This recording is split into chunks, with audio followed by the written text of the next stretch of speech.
Nation, it's your boy Uncle Carlos, and today we're continuing the draft series. Now, I had a little bit of an issue trying to pick which exact player I wanted to do today. So today I think I'm just going to keep it in the order that I believe of value, so to speak. So again, I think Tua at the very top has the most value as far as the player's concerned. And of course, yesterday I dropped the Chase Young video. So today I'm going to go, and the two players that I was wrestling with were Isaiah Simmons and Jeff Okudah. And I think I'm going to go with Isaiah Simmons. Isaiah Simmons, man, incredible prospect, dude. I mean, what do we know about Isaiah Simmons? Or what do I know about Isaiah Simmons? I know that the guy can stop the run, and the dude can cover. I mean, the dude can cover. He can cover as well as a cornerback, as well as a free safety, as well as a cornerback, right? Because the cornerback is a guy that can cover, and I'm talking about outside corner. He can match that coverage ability. So again, he could play, he could play a high safety. He could cover a wheel route. You know, that's a big thing in the NFL today is that wheel route coming out of the backfield. He can cover big tight ends. He can run with anybody. He can cover. He can stop the run. And he's got a little bit of an element of a pass rush also. So as far as the player is concerned, man, holy shit, is he a good player. The one knock that you hear about him is that, well, he doesn't really have a position. Well, now I don't believe that. I mean, you need a guy. The NFL is about matchups, right? The NFL is about taking a fella and putting him on another fella, and those two guys determine who has the advantage and how the outcome should manifest. With Isaiah Simmons, you could put him anywhere. I mean, if the threat is deep to the opposing offense you're facing, then you put him deep. If they're more of a dink and dunk, control the line of scrimmage, play that short game, that short passing game, West Coast offense style of thing, he doesn't have any problems, again, covering a back out of a backfield or a tight end that goes out in a route. Or rushing the passer for that matter. So there's not a whole lot of holes in this game. Now, people will say, but Carlos, the Lions love big linebackers, and this guy's weight is only like 236 pounds. Well, there's a time and a place to stick with a philosophy, and to be honest with you, Matt Patricia hasn't proven to me that his philosophy works. So, if you pass on a talent like Isaiah Simmons because he doesn't fit the mold of the stuff that you believe in or the philosophies that you're trying to implement, then I think you're pretty much a moron. I think that there comes a point where there are certain players that work in any system, and Isaiah Simmons is probably one of those players. Anyways, we're going to go over some film. We're going to look at some film. We're going to see what the guy is like. So let's get into the film right now and check it out.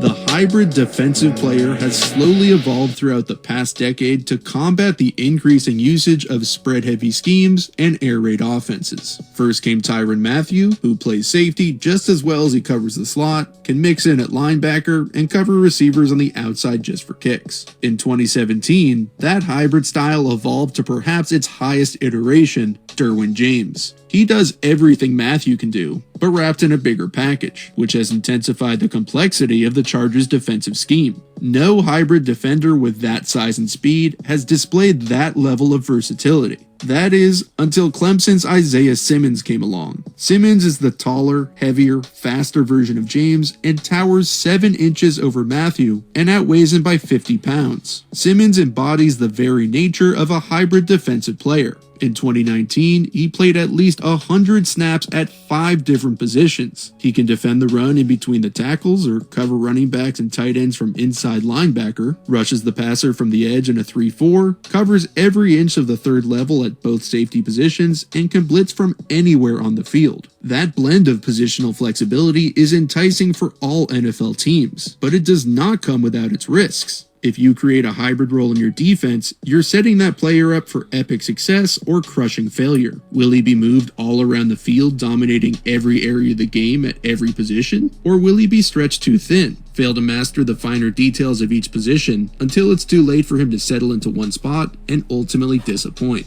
Let's go over Simmons' many strengths, and then later analyze some of the concerns with his game. To give you an idea of what kind of a freak athlete this guy is at 6'4", 238 pounds, his 4'3", 940 is faster than Saquon Barkley, Ezekiel Elliott, and Jalen Ramsey. He was a sprinter and long jumper in high school, and that speed combined with his size gives him unlimited potential. Teams covet that combination and positional versatility because of the flexibility it provides them week to week, series to series. Alex Rawlings, y'all, NFL, that's the film that we're looking at. And like I said, I don't agree with his philosophy on that. Now, may he present those issues to teams? Yes. The issue of positionless player, quote unquote. And does he present that problem to the Detroit Lions? Yes. But again, I didn't want to go, like I said before, I'm not trying to crawl into Bob the Boob's, in his thinking. I'm not trying to figure out what Bob's thinking. I'm just going by what I know. And how does it all line up? Do we think that he's going to be taken? Do we think that he's going to be drafted by the Detroit Lions? It wouldn't surprise me. I mean, how Patricia could not look at a prospect like Isaiah Simmons and say to himself, geez, I don't have any use for a guy like that. Or I couldn't, he wouldn't have come in handy 4th and 8 against the Kansas City Chiefs. We could have put him as a spy on Mahomes, but yeah, I wouldn't do that. I don't know. I just wanted to stop the video at this point and say that, I don't agree with the philosophy. I love the content, but I don't agree with the philosophy. Anyways, let's continue. On your team, there is no such thing as an offensive mismatch. Running backs will not beat him in space, tight ends will not body him up or knock him over, he can run with any receiver and cover any route. His speed inside the tackle box is insane, and he uses it to eliminate many parts of the opponent's game plan. Clemson loved to position him as a quarterback spy, which freed him to hunt whoever had the ball, taking away the mobile part of a mobile quarterback's game. There was a great example of that against Louisville, who tried to use the zone read, or what some people call the read option, to gain a numbers advantage in the box. Usually, defenses have one more player in the box than the offense has blockers. The defense wants to put a hat on a hat and have their extra defender free to chase down the ball carrier. Offenses will use the zone read to steal back that advantage and even out the numbers. Since Clemson has 8 defenders in the box, and Louisville has just 7 blockers, the zone read is perfect. The play usually targets the defense's best player and leaves him completely unblocked so the quarterback can read his movement. If the defender crashes inside, the QB keeps the ball, and if he sits for the quarterback, the running back flies through the open lane. This benefits the offense in several ways. It evens the numbers in the box, creates an extra double team at the point of attack, and neutralizes the most dangerous defender on the field. Or at least, it tries to.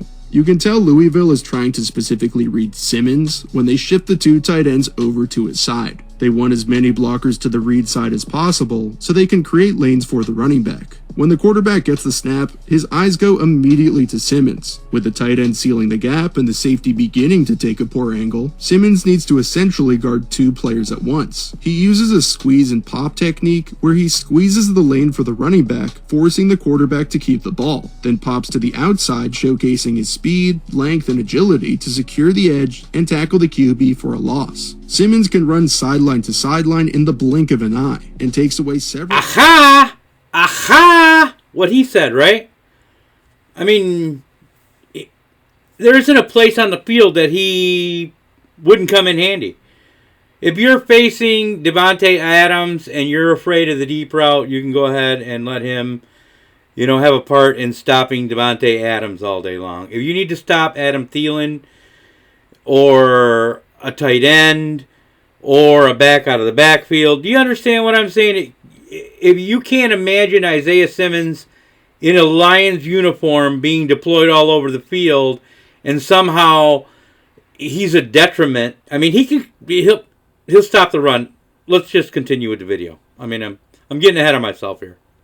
Can truly shrink the field and burn up turf, and he's not even running at full speed. He has that range deep, but he also has range inside the box. He can close holes and narrow gaps from any depth, and he uses his speed and agility to limit runs that could turn into explosive plays downfield. Ohio State's running back J.K. Dobbins, who ended this game with 175 yards and had already broken several 50-yard gains, is lined up in shotgun next to Fields. It's crunch time with 6 minutes left in the fourth quarter, and Ohio State ahead by 2 points. They're running 19 wide zone from the gun, which is a zone run where they'll try and create an edge on the outside for Dobbins so he can turn up the sideline and pick up yards. Simmons' job is the alley defender, which means if Dobbins does manage to turn that corner, he will fill that open alley to cut off the play. Clemson positions just 3 defensive linemen in the line of scrimmage, which allows Ohio State to create 3 different double teams. In outside zone, Dobbins is supposed to read each defender from the outside in, and he does have that edge when the tight end seals it off. But instead, his eye immediately goes to the monstrous hole in the weak side A-gap. This is called a false hole. It appears to be open, but with linebacker Chad Smith scraping over the top and Simmons peeking through, Dobbins knows he's going to cut this to the backside. To make sure the run is effective, he does what all good backs do and presses the hole to set up his blocks. He wants to run as deep into this hole as possible to manipulate the defenders into jumping into that gap so they get caught in the trash and out of position. Simmons recognizes that false hole and isn't easily fooled. Even though Dobbins gives him a good, hard fake into that A-gap, he doesn't take the bait. He plants his foot, swings open his hips, and flies at Dobbins, who is quickly accelerating up the field. Simmons just covered like 5 gaps and saved what could have been a game-sealing touchdown. From the wide view, you can see just how critical this play was. The deep safety takes a poor angle when Dobbins presses that hole, and if Simmons doesn't flip his hips and burst towards the sideline, Clemson might never have gone to the college championship. Doesn't that bring a tear to your eye? I mean, isn't that a thing of beauty? Did you hear what he said? That if that particular play isn't made, that game is a totally different game. And they had him.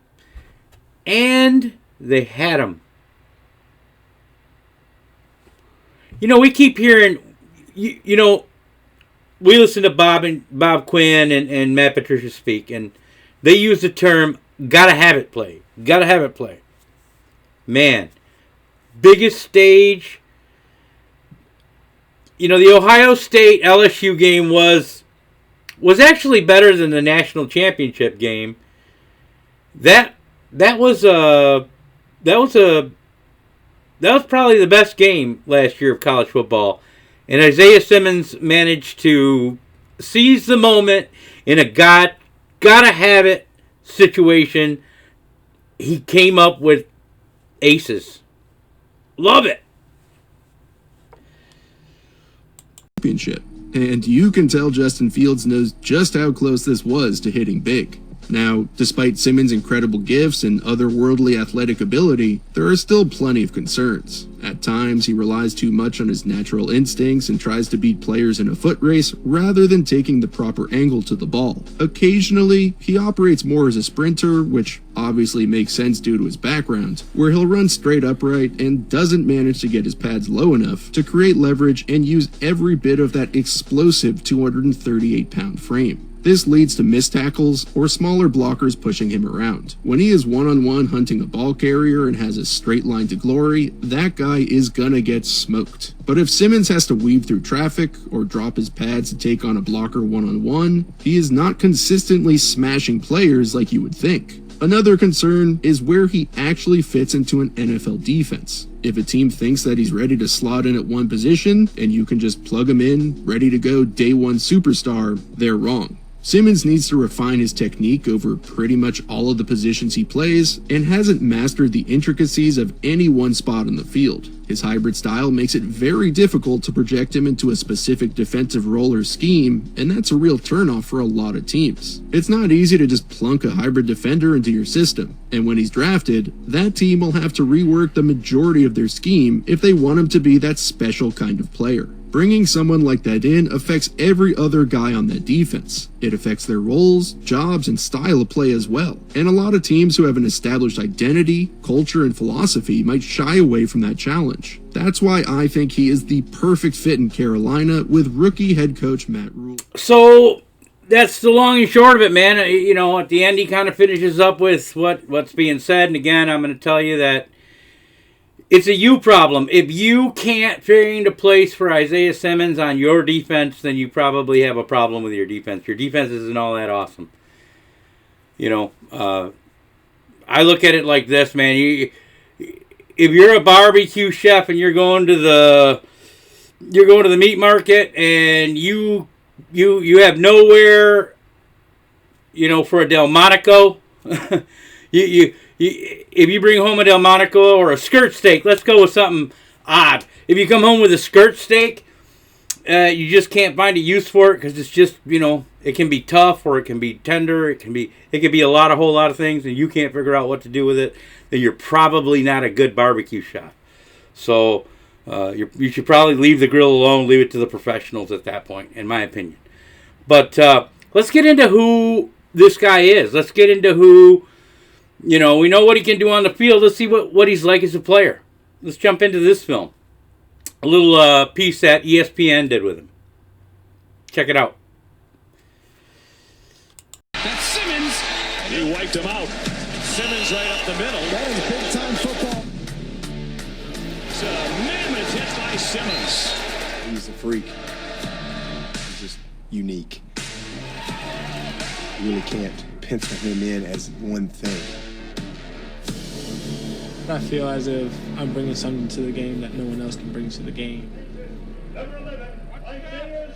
Isaiah Simmons is one of the country's most dynamic defenders. An imposing physical presence matched with speed and athleticism he developed on the track.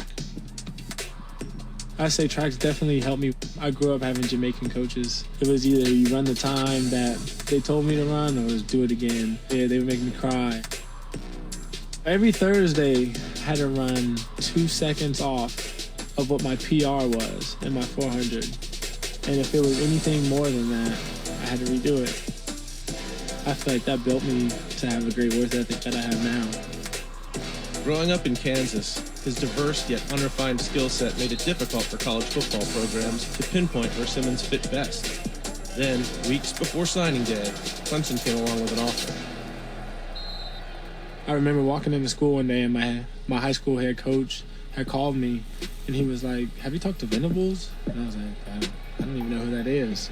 I had no knowledge of who Clemson was at all. The Clemson Tigers have won the national championship against the Alabama Crimson Tide. After that, I started looking at him and I was like, oh, okay, so that's who this team is. What we loved about him was we had this great range. He has a track background, but you turn the tape on, this guy was always very natural when it came to the physical nature of the game. Some people offered him as a wideout. I didn't see him as that.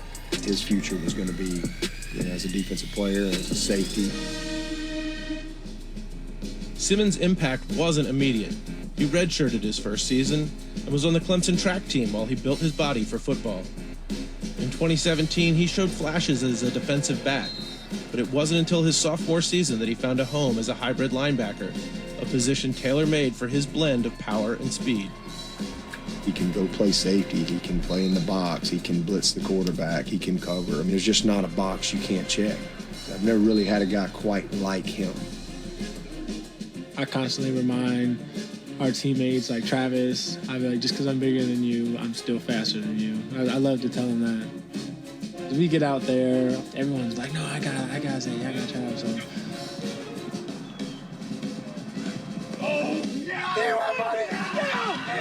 So I'll admit it, he won the first one. We did race again. It's not on camera. I won that one. He might not admit it, but everybody knows I won that one. After the season, we're going to have the final tiebreaker. Just doing track growing up, it just gave me all of my abilities that I have, like my explosiveness, my quickness, and just power. So there you have it, folks. First off, I want to say the reason I chose this filter in editing is to pay homage to the young man. I think that Isaiah Simmons is an old school player. I think that if the Lions manage to trade back and pick up a player like Isaiah Simmons, it's a huge win for the Detroit Lions. Listen, man, there's a lot of positive stuff with where the Lions find themselves in a position of 3 and the value that particular pick holds. Again, a lot of us don't trust the guys that are pulling the trigger, but we can always, hope that they luck into a player like Isaiah Simmons. I hope you guys enjoyed the video. Again, remember to like and subscribe. See you tomorrow with Jeff Okuda. Jeff Okuda will be next on the list. So again, peace out, guys. Thank you for watching. Greatly appreciated. Enjoy the coronavirus as much as anyone can. Peace out.